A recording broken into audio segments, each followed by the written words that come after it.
En nombre del Padre, del Hijo y del Espíritu Santo. Amén. Ave María Purísima, sin pecado concebida.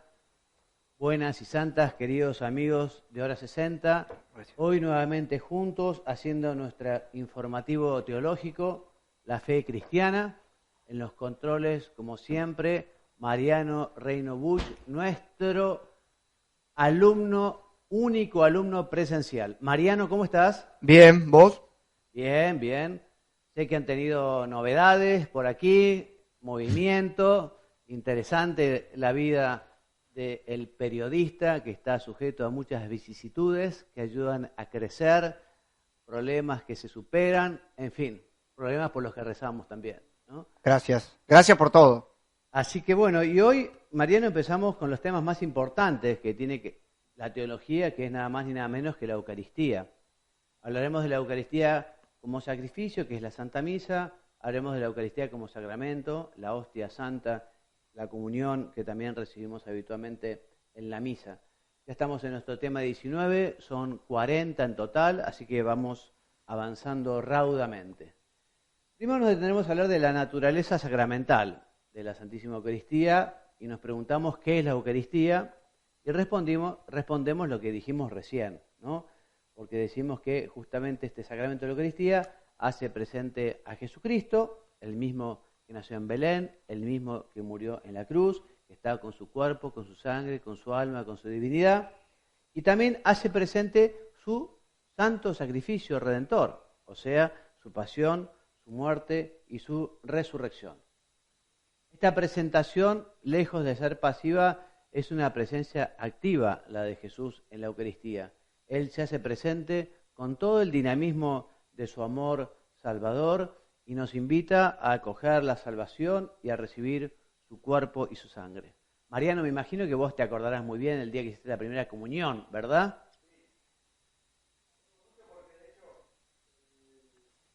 Perdón, ahí está. Sí, me acuerdo porque me porté pésimo. No, ¿por qué? ¿Qué pasó?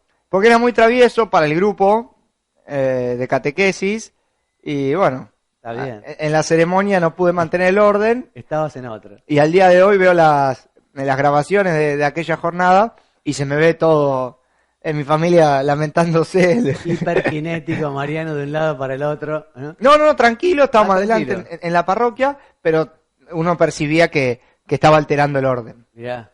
Yo, En bueno, cambio, la hice con un traje de mi papá, vestido de marinerito, en la estancia de mis abuelos en General Madariaga. Hubo una gran fiesta, un gran asado, me preparó una tía abuela mía con mucho cariño. En fin, yo también guardo gratísimos recuerdos de la primera comunión. Y bueno, dar gracias también por todos aquellos que nos llevaron, por todos aquellos que nos prepararon, en fin. O sea que al que recibimos a Jesús en la comunión es el mismo Cristo, el mismo Señor. También nos invita a estar en comunión con Él y junto a Él con todos los miembros de su cuerpo místico, que es la Iglesia. Mariano, léeme, por favor, el número 47 de este documento del Concilio Vaticano II, que se llama Sacrosanctum Concilium y trata todo lo que tiene que ver con la liturgia. nuestro Salvador en la última cena, la noche que fue entregado, instituyó el sacrificio eucarístico de su cuerpo y su sangre para perpetuar por los siglos hasta su vuelta el sacrificio de la cruz y confiar así a su esposa amada, la Iglesia, el memorial de su muerte y resurrección, sacramento de piedad, signo de unidad, vínculo de amor, banquete pascual en el que se recibe a Cristo, el alma se llena de gracia y se nos da una prenda de la gloria futura. Bien, la misa, la Eucaristía, es la renovación del sacrificio de la cruz.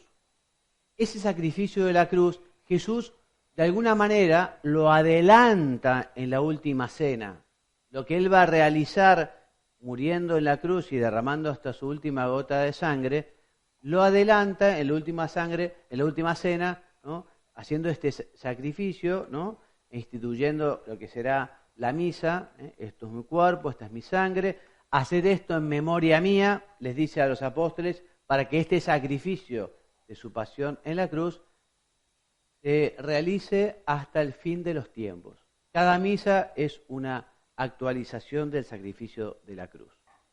Vamos a hablar ahora de los nombres con los que se designa este sacramento. Algunos nombres vienen dados por la Sagrada Escritura, otros por la tradición, y son muchos, muy diversos, ninguno agota todo su sentido. Vamos a ver los más importantes o significativos. El primer lote de nombres, por decirlo de alguna manera, recuerdan el origen de este rito, ¿no? Entonces, la Eucaristía es la fracción del pan, es el memorial de la pasión y muerte del Señor, es la cena del Señor, así podemos llamar la Eucaristía. También podemos llamar a la Eucaristía con algunos nombres que subrayan el carácter sacrificial, sacrificio, ¿no? Por ejemplo, santo sacrificio de la misa, sacramento del altar, hostia, vícula inmolada.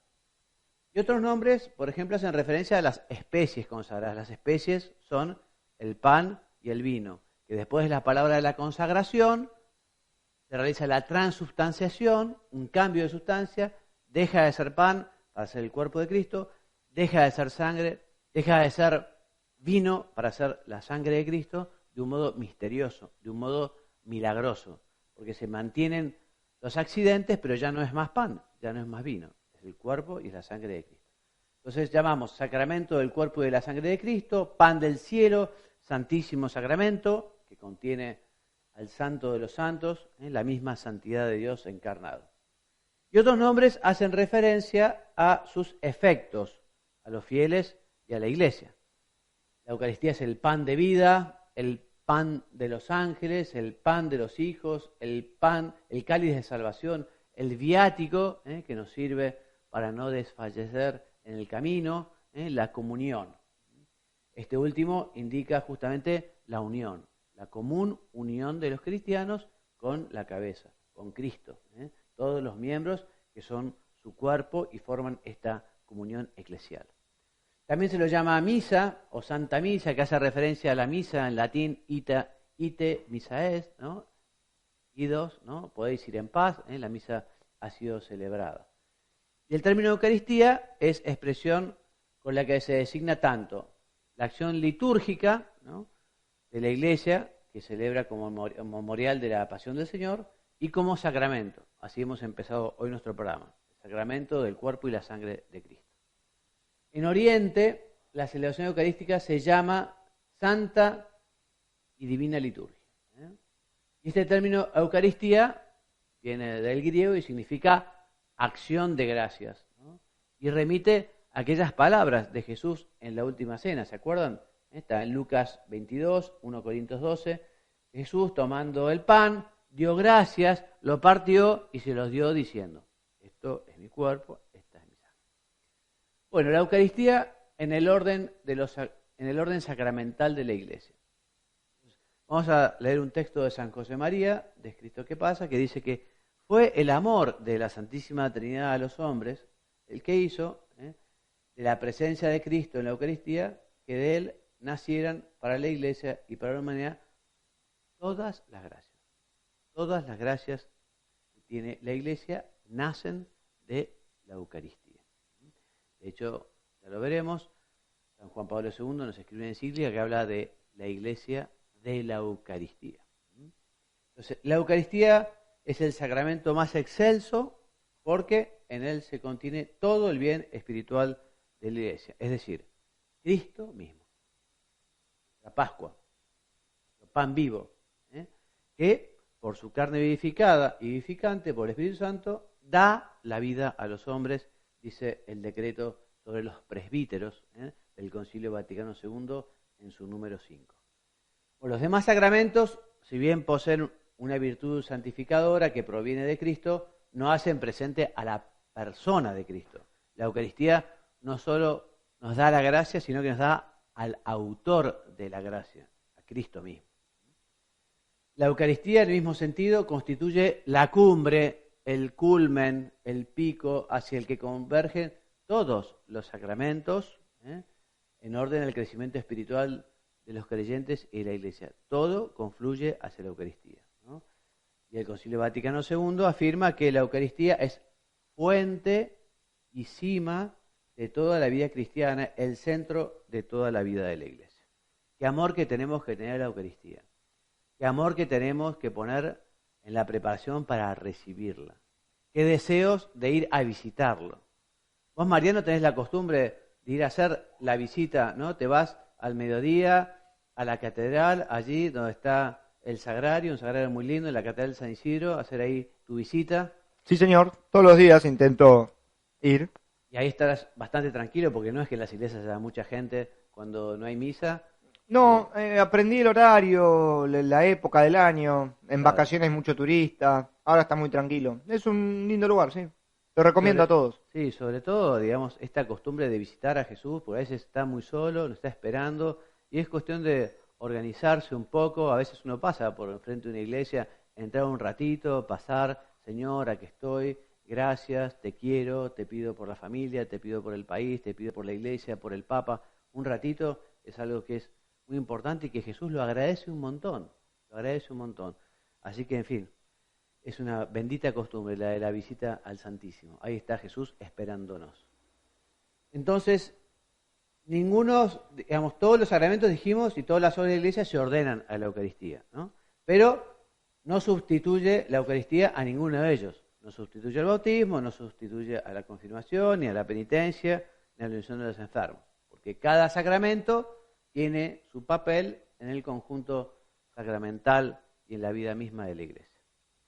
La Eucaristía se considera el tercer sacramento de la iniciación cristiana, ¿no? Junto con el bautismo.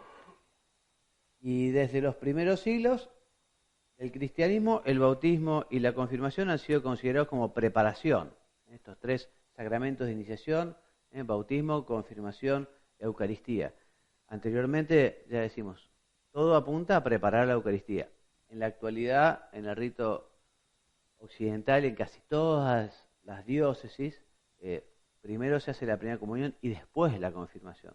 Pero en algunos, a la antigua usanza, primero se hace la confirmación y luego la comunión. Y en el rito oriental, como les comentaba en otro programa, la confirmación se recibe junto con el bautismo, al inicio. Entonces, como disposiciones para entrar en comunión sacramental con el cuerpo de Cristo y con su sacrificio, y para insertarse más vitalmente en el misterio de Cristo de la Iglesia, así nos preparamos entonces para recibir la Eucaristía. Punto 2, la promesa de la Eucaristía y su institución por Jesucristo. Es el capítulo 6 de San Juan el que recoge toda la institución de la Eucaristía, si quieren aprovechar para leerlo. Allí está esa promesa, Jesús la hace en la sinagoga de Cafarnaún, ante quienes habían seguido, después de ser testigos del milagro de la multiplicación de los panes y de los peces, lo siguió una gran multitud, ¿no? Y el Señor les dijo: en verdad os digo que Moisés no os dio el pan del cielo, sino mi Padre os da el verdadero pan del cielo, que es Él, el mismo, ¿no? Porque el pan de Dios es el que ha bajado del cielo y da la vida al mundo, el mismo Jesús. Señor, danos siempre este pan, le dijeron. Y Jesús les respondió: yo soy el pan de vida, yo soy el pan vivo que ha bajado del cielo. Y si alguno come de este pan, vivirá eternamente. Y el pan que yo daré es mi carne para la vida del mundo. El que come mi carne y bebe mi sangre tiene vida eterna, y yo lo resucitaré en el último día. Porque mi carne es la verdadera comida y mi sangre la verdadera bebida. ¿Sabes qué pasó, Mariano, después que Jesús dijo estas palabras? Se fueron, decían: pero ¿cómo puede este hombre darnos a comer su cuerpo? Como si hubiera sido una invitación a la antropofagia, digamos, ¿no? Y incluso le dice a los apóstoles: ¿y ustedes también se quieren ir? Y San Pedro dice: Señor, ¿a quién iremos, no? Tú tienes palabras de vida eterna. O sea que ellos entendieron bien que Jesús decía: tiene que comer mi cuerpo, beber mi sangre, unas palabras fuertes que les chocó a muchos, ¿no? El que come mi carne y bebe mi sangre permanece en mí y yo en él. Cuando vos leíste, María, el texto de Sacrosanctum Concilium, hablaste que la Eucaristía es prenda de vida eterna. Una prenda es un contrato, ¿viste? El contrato prendario, vos cuando prendás algo, que te dan algo, ¿no? Que recibís. Bueno, entonces Jesús acá dice: el que come mi cuerpo y bebe mi sangre, el que recibe la Eucaristía preparado, tiene preparado un lugar en el cielo. O sea, Jesucristo es una promesa impresionante. El que come mi carne y bebe mi sangre tendrá la vida eterna, dice. No es poca, no es pequeña. Igual que la promesa. Igual que el Padre que me envió vive y yo vivo por el Padre, así aquel que me come vivirá por mí. Juan capítulo 6, versículos 32 a 35 y siguientes. Punto 2.2, la institución y su contexto pascual. Mariano, ¿te dice algo este título, contexto pascual? Porque vos sabés que la Eucaristía, la última cena, fue en el marco que recordaba el paso de los judíos del Mar Rojo. ¿Te acordás que Jesús dijo, va a pasar un ángel exterminador, tienen que marcar las casas, comer el cordero rápido y salir corriendo? Bueno, para escapar de los egipcios. Bueno, en ese marco, ese era el festejo. Estaban festejando eso, la Pascua judía, o sea, la huida de Egipto. Bueno, en ese marco, Jesús instituye este nuevo sacramento, una nueva alianza.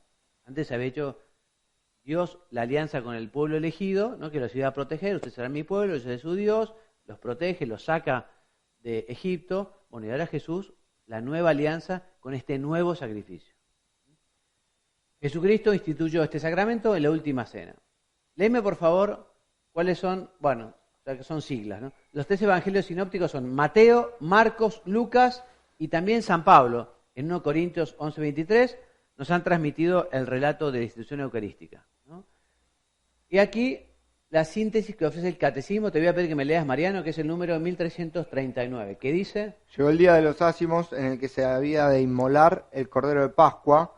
Jesús envió a Pedro y a Juan diciendo, id y preparadnos la Pascua para que la comamos. Fueron y prepararon la Pascua.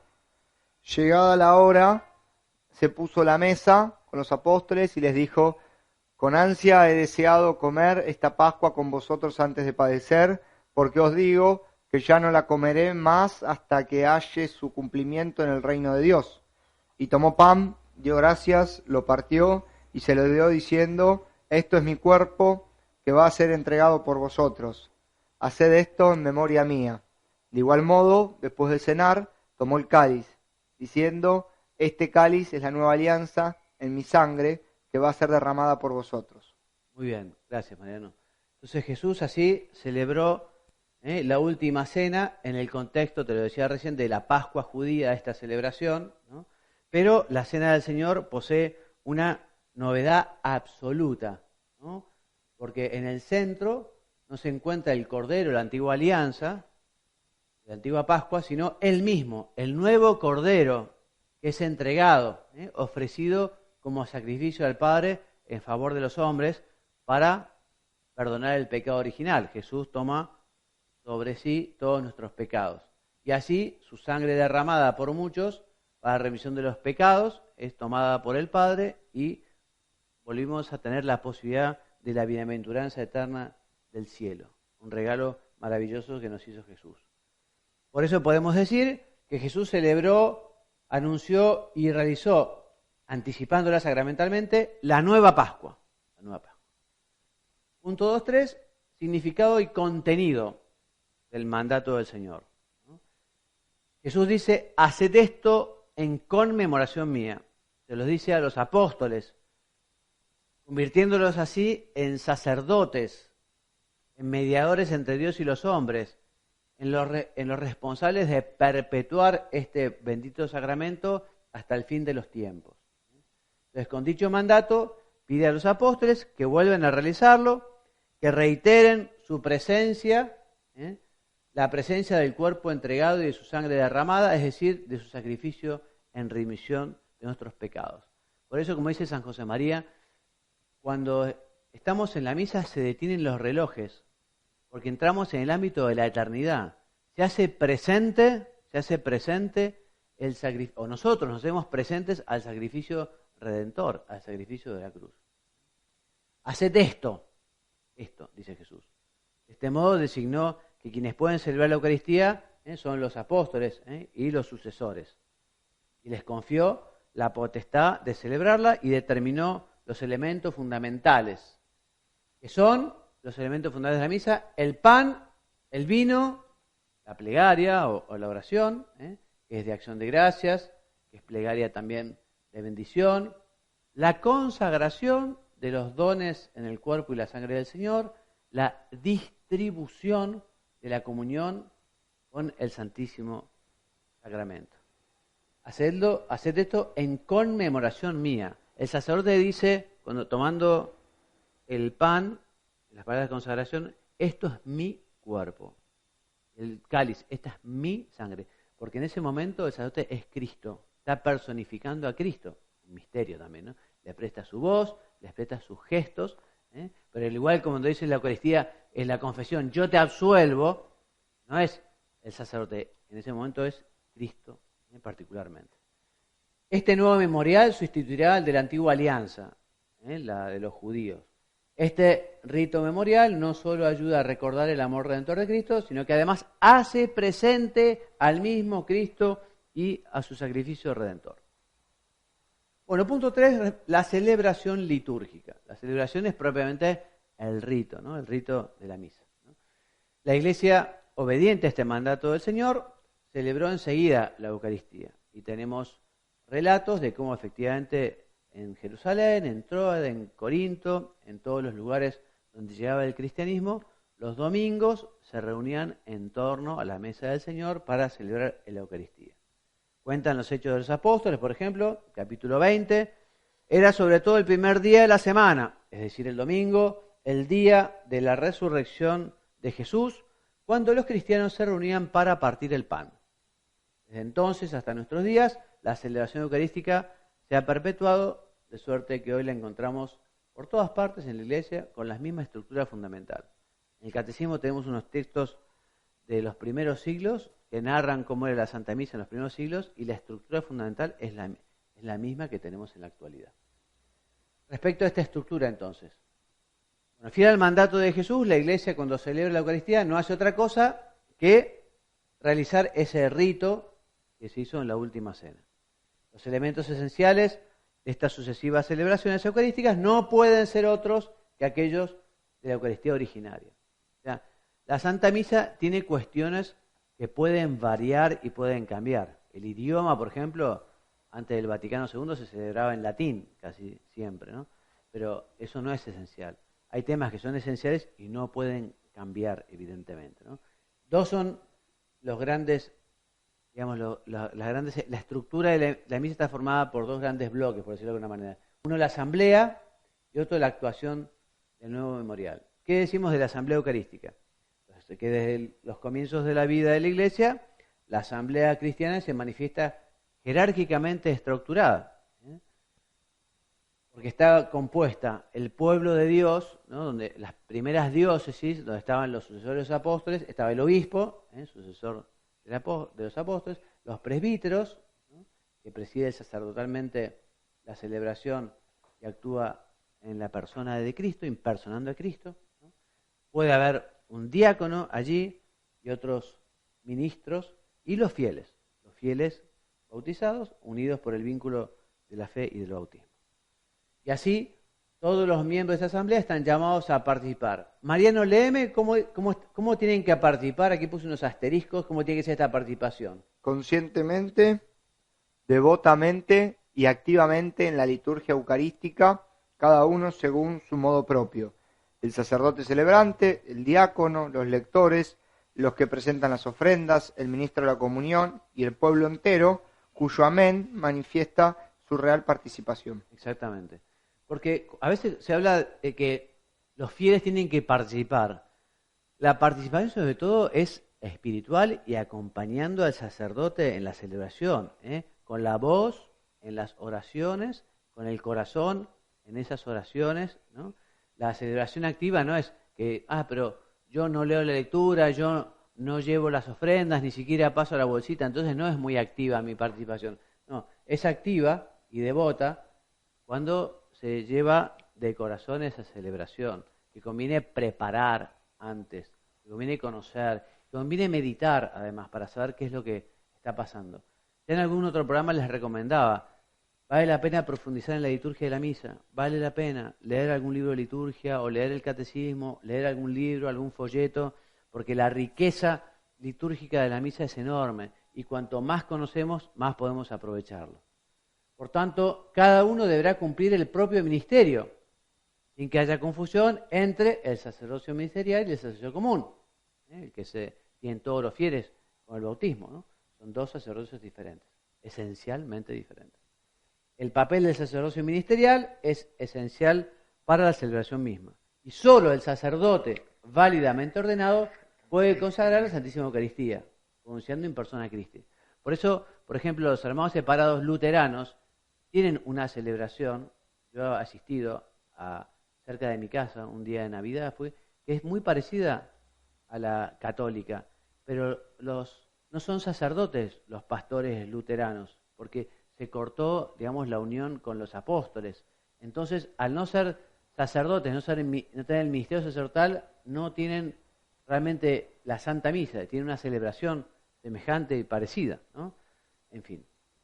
Entonces, seguimos. Ninguna comunidad cristiana está capacitada para darse a sí sola el ministerio ordenado. O sea, el ministerio se recibe del obispo, ¿no? No es la comunidad la que dice, bueno, vamos a elegir, vamos a votar y vamos a nombrar a fulano que sea el sacerdote. Podría haber sido una manera, pero no fue así como Jesucristo lo instituyó, ¿eh? El ministerio sacerdotal es un don que se recibe a través de la sucesión episcopal que se remonta a los apóstoles. Y así el obispo establece un nuevo presbiterio mediante el sacramento del orden. Bueno, vamos a ver un poquito cómo se desarrolla esta celebración. Vamos a ver rápidamente. Dos son los grandes momentos de la misa: la liturgia de la palabra y la liturgia de la Eucaristía. Léeme, Mariano, ¿qué comprende entonces la liturgia de la palabra? La proclamación y la escucha acogida de la palabra de Dios. O sea, las lecturas, primera lectura, segunda lectura, el salmo, el evangelio, la homilía. ¿Eso queda a consideración de cada sacerdote? Porque yo he ido a misas que se lee la primera, no se lee la segunda, se pasa directamente el evangelio. Sí, entre semana habitualmente hay solo una lectura. No, de fin de semana, hablo de domingo. Los domingos está recomendado que se lean dos. Ahora, si por razones pastorales conviene por algún motivo que el sacerdote tendrá que ver, ¿no? O sea, esto es lo que se llama la rúbrica. Las rúbricas, el sacerdote las tiene que cumplir. Hay un dicho que dice, el cura honrado lee lo colorado, porque lo colorado, ruber rubris, en latín es rojo, y es lo que hay que hacer, que no se dice. Entonces, los curas tenemos que obedecer la rúbrica, pero hay muchas variantes y pueden cambiar, y se puede elegir una u otra. Entonces habrá que ver. Y la liturgia de Eucaristía comprende la presentación del pan y del vino, la anáfora o plegaria eucarística con las palabras de la consagración y la comunión. Muy bien. Estas dos partes principales están delimitadas por los ritos introductorios, Padre, el Hijo y el Espíritu Santo, amén, yo esté con ustedes y con tu Espíritu, hermanos, para participar de la celebración, reconozcamos nuestros pecados. Entonces uno hace el acto penitencial y después hace la liturgia de la palabra. Y después los ritos de conclusión, después de dar la comunión. Nadie puede quitar o añadir a su antojo nada de lo que ha sido establecido por la Iglesia en la liturgia de la Santa Misa. ¿Cómo es el signo sacramental? Entonces, los elementos esenciales son pan de trigo y vino de uvas.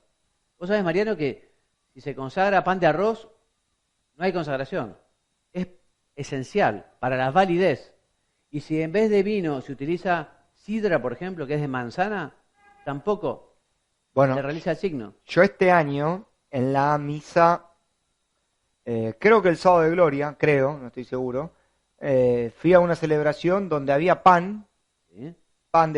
de panadería, y vino de uvas para todos. Sí. Impresionante me pareció. Muy impresionante. Hasta me dio más... Sí, pega. Sí, pega más que lo tradicional, digamos. La verdad que me movilizó mucho y lo recuerdo, tengo presente. Sí, eso se suele hacer de una manera un poco extraordinaria, no es algo ordinario, ¿no? Lo mismo que la comunión con dos especies. Se puede comulgar con el pan y con el vino. Habitualmente se da solo el pan, solo la hostia, pero en muchísimas ocasiones, en la primera comunión, en el casamiento, en una celebración de una boda, las bodas de oro, las bodas de plata, en fin, con todo, ahí también bajo las 12 especies. Y realmente comulgar bajo las 12 especies, sobre todo para el que no está muy acostumbrado, le llega más, ¿no? ¿Cambia algo el recibimiento de la hostia, si es directamente en la boca o en la mano? Mirá, es un tema que el tema de recibirlo en la mano ha sido una excepción, ha entrado como una excepción y se han ido dando permisos especiales para recibirlo en la mano, porque lo ordinario es que sea en la boca, de pie o de rodillas. Eso es indistinto. Pie o rodillas es indistinto. Sí, indistinto.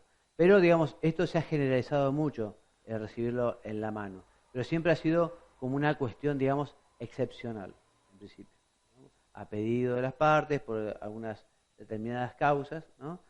Pero bueno, hay gente que prefiere recibirlo en la mano, gente que prefiere recibirlo en la boca. Los sacerdotes, obviamente, estamos obligados a recibirlo donde, a dar la comunión donde el fiel quiera. Si quiere en la boca, le damos en la boca. Si quiere en la mano, en la mano. Evidentemente, tiene que tener las manos limpias. Yo que estoy en un colegio, a veces a los chicos les digo, bueno, si van a comulgar en la mano, fíjense que tengan las manos limpias, ¿no? Porque si no es un poco... Y la derecha abajo. Sí. Y además tiene que consumirla frente al sacerdote, porque puede ser... Mucha gente se la lleva. Claro, y eso da para cualquier cosa. Hay gente que roba hostias para las misas negras. Hay gente que roba hostias y las paga y se cobran, ¿no? Para hacer cosas tremendas, ¿verdad? Sacrilegios, ¿no? Entonces el sacerdote se tiene que asegurar de que la persona lo consume frente a él. Bueno, en la iglesia latina el vino se añade un poco de agua y las palabras que dice el sacerdote al añadir el agua al vino manifiestan cuál es el sentido. Te pido, Mariano, que me leas estas palabras que son estas. Cuando se pone ese agua, una cucharita o... Que por el misterio de este agua y de este vino participemos de la divinidad del que se dignó hacerse partícipe de nuestra humanidad. Así como el agua, que es una gota, se disuelve en el vino, de la misma manera nosotros queremos participar en la divinidad, ¿no? Y de alguna manera conformarnos, parecernos, ser otro Cristo. Entonces, para los padres de la Iglesia, este rito significa también la unión de la Iglesia con Cristo en el sacrificio eucarístico. Y también constituyen un elemento esencial las palabras de la consagración que el sacerdote celebrante pronuncia en la persona de Cristo, en el contexto de la plegaria eucarística. Y así, en la Santa Misa, el pan y el vino se convierten en signos eficaces, con plenitud ontológica y no solo un significado, o sea, no solo significan, sino que son. Ya las especies son el cuerpo de Cristo, el vino se convierte en la sangre de Cristo. De la presencia del cuerpo entregado y de la sangre derramada de Cristo, es decir, de su persona y de su sacrificio redentor. Muy bien, y hasta aquí nuestro programa de hoy. Como siempre, la bibliografía esencial es el Catecismo de la Iglesia Católica, en este caso los números 1322 a 1355. Recomendamos la encíclica del Papa San Juan Pablo II del año 2003, Ecclesia de Eucaristía, de Benedicto XVI, la exhortación apostólica Sacramentum Caritatis, y de la Congregación para el Culto Divino y la Disciplina de los Sacramentos, una instrucción que se llama Redempción de Sacramentos. Y a continuación hay otros textos. Bueno, próximo programa, Dios mediante, continuaremos hablando de la Eucaristía, ¿no? Porque realmente es esencial, lo más importante, lo más sagrado que tiene la Iglesia.